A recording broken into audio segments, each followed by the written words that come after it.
You cannot take half the medicine back. So what do? And his point was, that's when Fuliza comes in. So I can Fuliza for 70, and then I'll sort myself out in the next 2-3 days.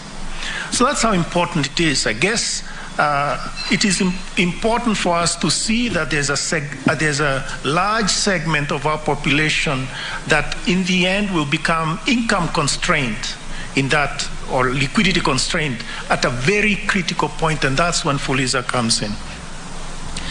Now, given the 3-year track record of the product, a review is very much in order. The Central Bank of Kenya therefore welcomes the restructuring of the product, including the pricing changes announced today. In our view, this is but a first step in ensuring that the cost is affordable and draws more Kenyans into the financial services net. And as we know, a journey of 1,000 miles starts but with a single step. The appetite for credit amongst Kenyans remains high, as evidenced by the FinAccess survey. Uptake of credit between 2016 and 2021 rose much faster compared to the savings rate.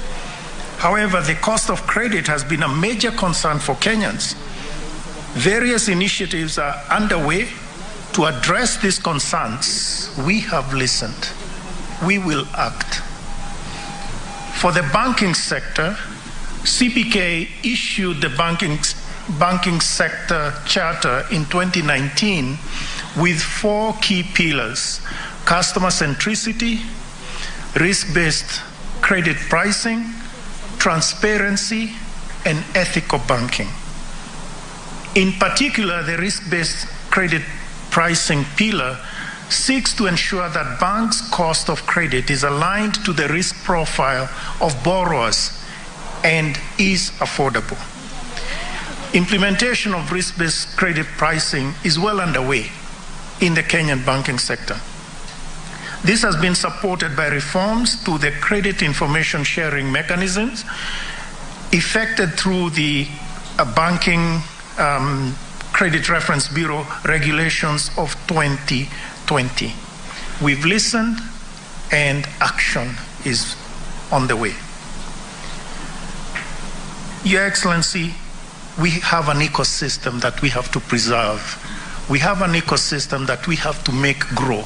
We have an ecosystem of products, pricing, etc., that really has to transform the lives of Kenyans. And this is really what we've listened to. We've listened, we are going to act on it. Finally, I challenge banks, payment service providers, and other actors in the financial ecosystem on 3 fronts. First, the customer must remain at the center of all that you do.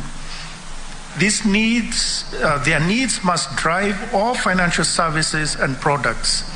As you know, Your Excellency, on the 17th of this month, we began firmly regulating the digital credit providers that have been a problem in this country. So all that business of them calling you or calling, let's say, a customer, a borrower, and demanding that the payment be done using unethical means, that is a thing of the past. Second, the products and services should be accessible, and not just from a delivery channel perspective, but also affordable. So the importance of affordability. Thirdly, and ultimately, it's about uplifting the lives and livelihoods of our citizens.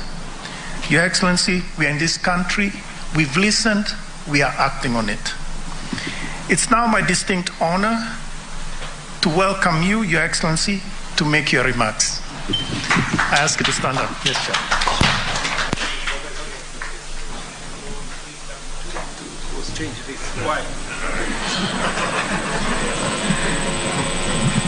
Thank you very much. Let's take our seats.